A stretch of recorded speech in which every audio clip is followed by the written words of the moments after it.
Assalamualaikum warahmatullahi wabarakatuh dan selamat berjumpa lagi bareng saya di channel Teknisi Digital. Di video kali ini saya mau memperbaiki sebuah blender merek Boulde. Tipe dari blender ini adalah super processor food processor. Langsung aja kita tes pakai avometer digital. Supaya kita bisa tahu kondisinya seperti apa, bisa menghantarkan arus listrik apa enggak. Sebelum itu kita pasang dulu mata pisaunya. Kalau mata pisaunya nggak dipasang, blendernya nggak mau hidup. Kalau misalnya masuk arus listrik, bakal muncul angka seperti itu di avometer digital 001. Kita pindahin ke angka 1, saklarnya, terus kita cek stekernya. Arus listrik nggak bisa masuk. Yang nomor 2, begitu juga. Berarti ya udah, arus listrik nggak bisa masuk deh. Kita bongkar dengan membuka skrup yang ada di bagian bawah sini.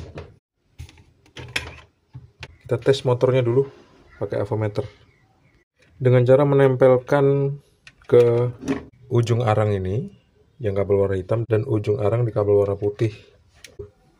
Nyambung. Motornya nggak putus. Meskipun motornya ini agak-agak bau gosong, tapi diukur nyambung, jadi ya aturan sih dia bisa hidup. Kita coba curiga sama saklar pengamannya deh. Kita lepas dulu. Ada 2 buah skrup di sini. Coba kita tes gini guys. Ini saya hidupin ke nomor 1 saklarnya. Avometernya saya kasih ke skala dioda. Kemudian ini stekernya bakal saya kasih probe merah dan hitam. Nanti sambil saya tekan saklar pengamannya ini. Saya hidupin ke saklar nomor 2. Tuh, arus listrik nggak bisa masuk ke motor sama sekali loh. Padahal motornya dalam kondisi bagus. Tuh, arus listrik bisa masuk. Kita bongkar saklar pengamannya. Cara bongkarnya kayak gini. Tuh, kita longgarin aja. Terus kita tarik. Ini ada pernya jangan sampai hilang ya. Seperti ini posisinya, yang coklat di sini, yang kuning di sini. Kita bongkar dulu ya. Seperti ini. Begitu juga yang kabel warna kuning. Nih guys. Kabel yang masuk ke mesin itu kan ada 2. Warnanya merah sama hitam, yang ini nih. Dan yang warna merah itu dibatasi sama switch ini. Yang warna hitam ini masuk ke sini standby, langsung masuk ke mesin. Sekarang kita cek switchnya masih dalam keadaan baik apa enggak. Ini adalah jalur motor. Ini adalah jalur tegangan listrik AC 220 volt. Kabel yang warna coklat ini nyambung ke sini, masuk ke cok, nyambung ke sini, langsung masuk ke kabel warna merah. Ini secara langsung. Dan kabel warna biru ini masuk ke fuse. Habis itu masuk ke kapasitor, resistor, dan masuk ke cok standby di saklar. Dari saklar ini harus dihubungkan dengan kaki ini atau jalur ini ke kabel motor warna biru. Kita pindahin ke nomor 1, harusnya nyambung. Tuh, nyambung. Perhatikan hambatannya besar 467. Sekarang kita pindahkan ke nomor 2. Kita lihat. Nomor 2 hampir nggak ada hambatan sama sekali. Sekarang kita coba ke saklar P sambil kita tahan. Kita lihat berapa hambatannya. Hampir nggak ada hambatan sama sekali tuh. Artinya switch ini yang nomor 1 yang rusak. Kita bongkar switchnya. Kita tarik kabel ke motor. Kita tarik kabel ke arus listrik 220 volt. Kita bongkar switchnya.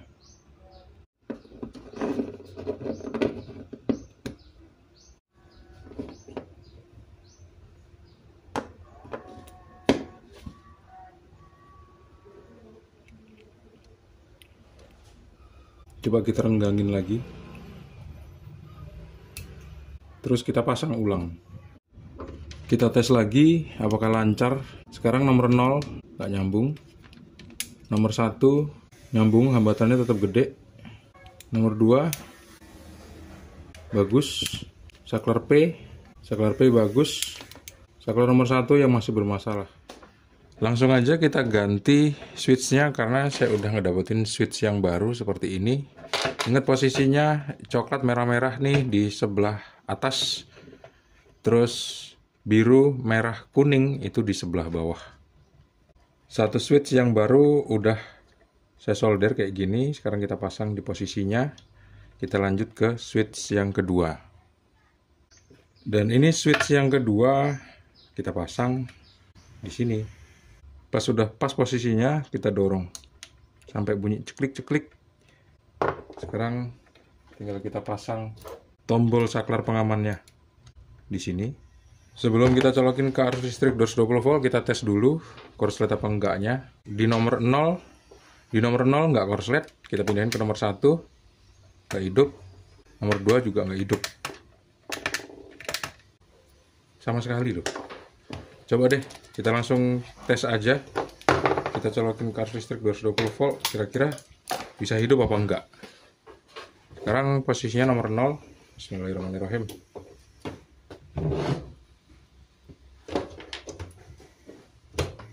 Kita hidupin. Nggak hidup. Nomor 2 juga nggak hidup. P juga nggak hidup. Kita cabut.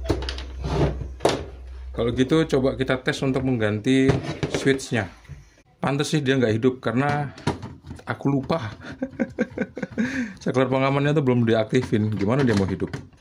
Nggak mungkin lah dia bisa hidup kalau saklar pengamannya nggak diaktifin. Sekarang cara mengaktifin saklar pengamannya itu kita harus memasang ini mata pisaunya. Terus kita tes. Sekarang kan saklar yang hidup di blender itu nomor 1. Kita tes pakai avometer digital. Nyambung nggak dia? Nggak nyambung loh. Nomor 2 nggak nyambung juga. Langsung aja deh kita colokin ke arus listrik 220 volt. Bismillahirrahmanirrahim. Sekarang saklar pengamannya saya aktifin. Saya pencet. Tuh. Nggak hidup loh.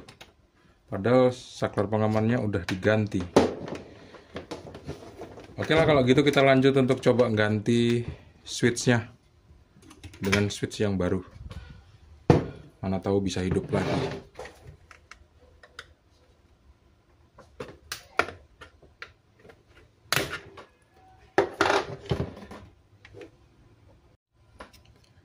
Saya udah siapin penggantinya, ini dia.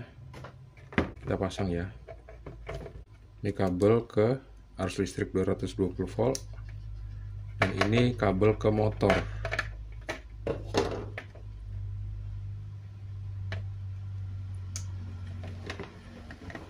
Sekarang kita pasang lagi. Terus kita tes. Setelah diganti saklar, kita lihat di nomor 0. Nggak aktif. Di nomor 1 nggak aktif juga loh. Ya ampun, nggak hidup juga rupanya.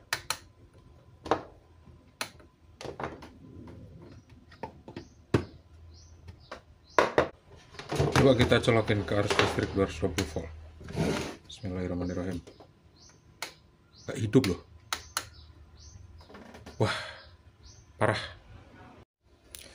Ini agak aneh sih, tapi nggak aneh-aneh banget karena motornya aku duga rusak. Kalau misalnya kita cek seperti ini dari dua kutubnya, tuh terlihat nyambung dia kan. Tapi ini adalah pengecekan pada motor, bukan pada rotornya. Rotornya yang bagian luar. Mungkin sih rotor bagian luar nih udah putus gitu loh. Kalau yang dalam ini nggak pula, tuh nyambung. Yang jelas kalau udah switch pengamannya diganti dua-duanya, terus saklarnya juga udah diganti masih tetap nggak hidup, berarti ya ada kerusakan pada motor ini. Bisa jadi terjadi karena fuse atau sambungan yang udah putus di sini. Bisa sih kita bongkar untuk kita sambung gitu. Tapi tembaga ini terbuat dari logam lain gitu, bukan tembaga maksudnya.